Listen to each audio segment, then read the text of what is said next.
Hello दोस्तों, मेरा नाम तेजवीर है और मैं आपको बीए प्रोग्राम पॉलिटिकल साइंस के सभी इंपॉर्टेंट क्वेश्चन अपने चैनल के माध्यम से अवेलेबल कराऊंगा।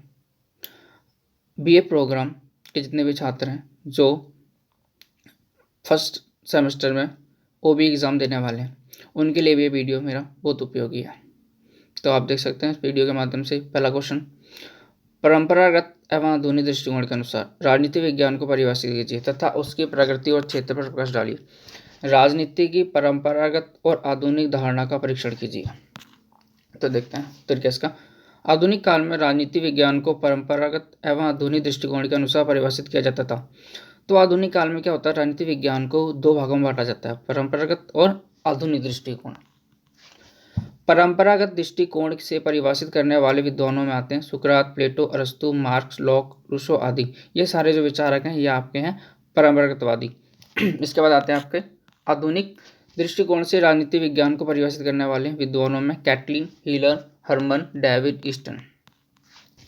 परंपरागत विचारकों ने अपने अध्ययन में राजनीति दर्शन, राजनीति संस्थाओं का विवरण तथा सीमित रूप में तथ्यों की खोज को ही महत्व दिया। जो परंपरागत विचारक थे इन्होंने अपने अध्ययन को बहुत सीमित ही रखा, जबकि 20वीं सदी के आधुनिक विचारक इस विश्लेषण पद्धति से असंतुष्ट थे। तो 20वीं सदी के जो विचारक है वो इनकी पद्धति से क्या थे, असंतुष्ट थे। क्यों? क्योंकि इनकी खोज का तरीका बहुत सीमित था। इसलिए उन्होंने विश्लेषण की ऐसी नई पद्धति को खोजा जिसके द्वारा राजनीतिक घटनाओं का अवलोकन, नए परीक्षण कर राजनीति विज्ञान के अंतर्गत अनुभवजन्य सिद्धांतों का भी प्रतिपादन किया। जानने का मतलब होता है बोर्न, जन्म किया गया। जैसे संरचनात्मक मतलब बनावट, प्रक्रियात्मक मतलब फंक्शन और व्यवहारात्मक जो व्यवहारिक रूप से, निर्णय निर्माण तथा राजनीति संप्रेषण, संप्रेषण का मतलब होता है कम्युनिकेशन आदि नवीन दृष्टिकोण का विकास हुआ। तो एक नई चीज की खोज कर दी आधुनिक वालों ने। इसके अतिरिक्त विद्वानों का एक ऐसा समुदाय भी है जो राजनीति विज्ञान के स्वरूप एवं क्षेत्र के संबंध में परंपरावादी दृष्टिकोण को सही मानते हैं। इन विद्वानों में माइकल, ऑक्सफोर्ड, मल्फर्ड, सिबली ये सारे विचारक आते हैं। अब इनकी परिभाषा देख लेते हैं। राजनीतिक विज्ञान के जो परंपरावादी विचारक हैं उन्होंने क्या क्या बोला है। डॉक्टर गार्नर के अनुसार राजनीति विज्ञान विषय के अध्ययन का प्रारंभ और अंत राज्य के साथ ही होता है। तो डॉक्टर गार्नर कहते हैं कि राजनीति विज्ञान का जब आप अध्ययन करते हो तो इसका जो विषय है उसकी शुरुआत राज्य से होती है और राज्य पर ही खत्म हो जाती है। लिकॉक के अनुसार राजनीति विज्ञान सरकार से संबंधी विद्या है। तो लिकॉक कहते हैं राजनीति विज्ञान क्या है, सरकार संबंधी एक विद्या है। ये जो ऑथर है इनके बारे में आपको जरूर लिखना पड़ता है पेपर में। क्यों? अगर आप लिखते हो तो आपको एक या दो नंबर कन्फर्म मिल जाते हैं। गिल क्राइस्ट के अनुसार राजनीति विज्ञान राज्य एवं सरकार की सामान्य समस्याओं का अध्ययन करता है। तो राजनीति विज्ञान क्या करता है, राज्य में और सरकार की जो समस्याएं होती हैं उसका अध्ययन करता है। उपरोक्त परिभाषाओं के आधार पर कहा जा सकता है कि परंपरावादी विचारकों ने जिन तत्वों को अपने अध्ययन का विषय बनाया उनको निम्न प्रकार परिभाषित किया जा सकता है। जैसे देखिए कैसे परिभाषित कर सकते हैं। राजनीति विज्ञान समाज विज्ञान का वह अंग है जिसके अंतर्गत मानवीय, ये समाज विज्ञान का वह अंग है जिसके अंदर क्या करता है, मानवीय बोले तो मनुष्य के जीवन के राजनीति पक्ष। अब मनुष्य है उसके जो राजनीति के जीवन के पक्ष हैं और जीवन के इस पक्ष से संबंधित राज्य सरकार तथा अन्य संबंधित संगठनों का अध्ययन किया जाता है। अब मनुष्य जो है उसके जो जीवन के पक्ष हैं और जो हमारा राज्य और सरकार है उससे उसका क्या लेना देना है और उसका इफेक्ट उसके जीवन पे क्या पड़ता है, ये सारा इसमें अध्ययन किया जाता है। राजनीति विज्ञान की जो परंपरागत परिभाषा है उनकी प्रमुख विशेषताएं निम्नलिखित है। उनकी विशेषता देखिए। विज्ञान में राज्य के कार्यों पर जोर न देकर उन्हें गौण माना जाता है। तो जो परंपरागत विचारक थे वो क्या करते थे, राज्य के जो कार्य होते थे उस पर ज़्यादा ध्यान नहीं देते थे, मौन रहते थे। ये राज्य के लक्ष्यों पर, संस्थाओं एवं उनके कार्यों के मूल्यांकन पर प्रकाश नहीं डालते और राज्य के लक्ष्य हो गए, उनके कार्य हो गए, उस पर भी प्रकाश नहीं डालते परंपरागत वाले। इनमें राज्य सरकार आदि संस्थाओं का अध्ययन का प्रमुख आधार माना गया। तो इनमें जो राज्य सरकार आदि है इनकी संस्थाओं का अध्ययन प्रमुख आधार माना गया, मतलब इनका अध्ययन ही करना लेकिन उस पर ज़्यादा कुछ प्रकाश वगैरह न डालना। परंपरागत दृष्टिकोण के अनुसार परंपरागत दृष्टिकोण क्षेत्र से तात्पर्य संबंधित विषय की विषय सामग्री से लगाया जाता है, अर्थात उसमें किन बातों का अध्ययन किया जाता है। तो इसमें देखा जाता है परंपरागत में कि आप जब अध्ययन कर रहे हो तो किस विषय में कर रहे हो, किस चीज़ पर अध्ययन कर रहे हो, उसकी वस्तु क्या है, राजनीति दर्शन एवं सिद्धांत, राजनीति संस्थाएं, विभिन्न वाद, राज्य का राष्ट्रीय व अंतर्राष्ट्रीय स्वरूप कैसा होना चाहिए, राजनीतिक संगठन कैसे होना चाहिए, वही वैदिक स्वरूप जैसे राजनीतिक दल व दबाव समूह। आपने देखो राजनीतिक दल भी होते हैं, दबाव समूह भी होते हैं, इनका भी अध्ययन होता है। प्रोफेसर गिलक्राइस्ट के शब्दों में राजनीति विज्ञान का क्षेत्र राज्य के संबंध में सभी बातों का विस्तृत है कि राज्य क्या है तथा क्या होना चाहिए। तो गिलक्राइस्ट कहते हैं कि राज्य क्या है और कैसा होना चाहिए, इसका अध्ययन करना बहुत जरूरी है। परंपरागत विद्वानों द्वारा वर्णित राजनीति विज्ञान के क्षेत्र को निम्न प्रकार वर्णित किया जा सकता है। देखिए इसके क्षेत्र कौन कौन से हैं। राज्य का अध्ययन। परंपरावादी विचारक प्लेटो और अरस्तु ने राजनीति विज्ञान के अंतर्गत आदर्श राज्य की कल्पना की थी। राज्य का आधुनिक रूप ऐतिहासिक विकास की उपज है। राजनीतिक संस्थाएं क्रमिक विकास का परिणाम है।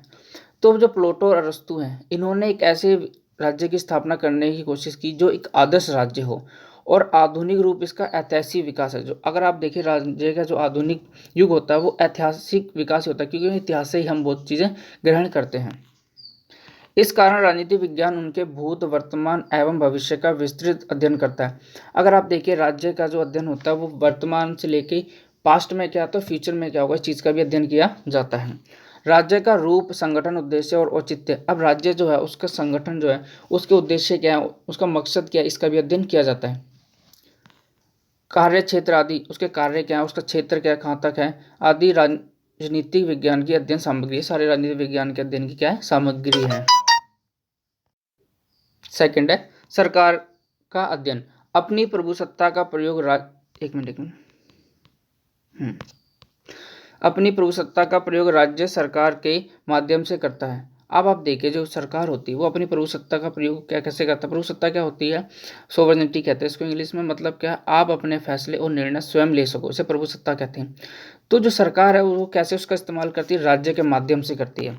सरकार वह उपकरण है जो राज्य के स्वरूप के क्रियात्मक अभिव्यक्त करता है। मतलब राज्य सरकार ही राज्य के माध्यम से अपने सारे साधनों का प्रयोग करता है। राजतंत्रात्मक शासन में राजा के हाथ में ही शक्ति केंद्रित होती थी। अगर आप राजतंत्र व्यवस्था में देखिए जहाँ राजा होता है, आप ब्रिटेन में देख सकते हैं वहाँ की शासन व्यवस्था में रानी एलिजाबेथ है, तो उसके पास ही शासन केंद्रित है, क्योंकि वो देश की राष्ट्रपति के तौर पर कार्य करती है। और आप राजा महाराजा के टाइम पर जाइए तो वहाँ पर राजा बैठे रहते थे, तो वो पूरी शासन व्यवस्था को चलाते थे। लेकिन कुलीन तंत्र की स्थापना के पश्चात यह शक्ति कुलीनों के विभाजित हो गई।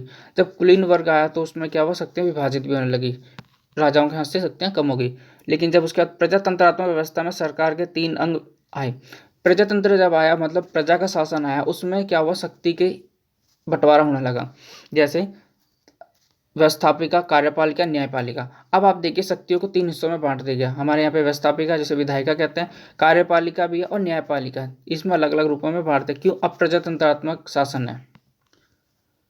अब राजनीति विज्ञान इन अंगों के अध्ययन द्वारा शासन को जनता के प्रति अधिक उत्तरदायी बनाने का प्रयत्न करता है। अब अगर आप देखिए राजनीति विज्ञान जो है वो इन तीनों अंगों के माध्यम से क्या करता है, शासन को जनता के प्रति क्या बनाता है, उत्तरदायी बनाता है। क्यों, क्योंकि हम नेताओं को चुनकर भेजते हैं और वो हमारे प्रति क्या बन चुके हैं आज के टाइम पे, उत्तरदायी हैं। लेकिन राजा महाराजा की पद्धति में ऐसा नहीं होता था। राष्ट्रीय व अंतर्राष्ट्रीय समस्याओं का अध्ययन। थर्ड पॉइंट है राजनीति विज्ञान राष्ट्रीय व अंतर्राष्ट्रीय क्षेत्र की राजनीतिक और अन्य प्रासंगिक समस्याओं का भी अध्ययन करता है। प्रासंगिक का मतलब होता है उपयोगी या महत्व। वर्तमान प्रजातांत्रिक युग में स्थानीय स्वशासन का विशिष्ट महत्व है। अगर आप वर्तमान समय में देखें तो स्थानीय स्वशासन जो ग्रामीण क्षेत्रों में चला जाता है, उस शासन का बहुत महत्व है। स्थानीय संस्थाओं की कार्यप्रणाली का अध्ययन और इनमें नागरिक का सहयोग। अगर आप देखें तो स्थानीय शासन में नागरिक की भूमिका बहुत बढ़ गई है आज के टाइम पे। विषय राजनीति विज्ञान के महत्वपूर्ण अंग हैं और ये राजनीति विज्ञान के क्या बन चुके हैं, आज के टाइम पे बहुत महत्वपूर्ण अंग बन चुके हैं। राष्ट्रीय एकता के लक्ष्य की व्यवहारिक रूप में प्राप्ति वर्तमान समय के प्रमुख। और आप एक चीज़ देखिए, राष्ट्रीय एकता, अगर आपको राष्ट्रीय एकता का लक्ष्य हासिल करना है तो इसके लिए व्यवहारिक रूप में प्राप्ति वर्तमान समय में प्रमुख राष्ट्रीय समस्या है। बहुत सी राष्ट्रीय समस्या उनको भी दूर करना पड़ेगा, जैसे क्षेत्रीय, भाषावाद, सांप्रदायिकता की समस्याओं का भी राजनीति विज्ञान के अंतर्गत अध्ययन किया जाता है। इनका भी अध्ययन राजनीति विज्ञान में किया जाता है। क्यों, क्योंकि ये क्या राष्ट्रीय एकता के लिए क्या हो सकती है, समस्या हो सकती है।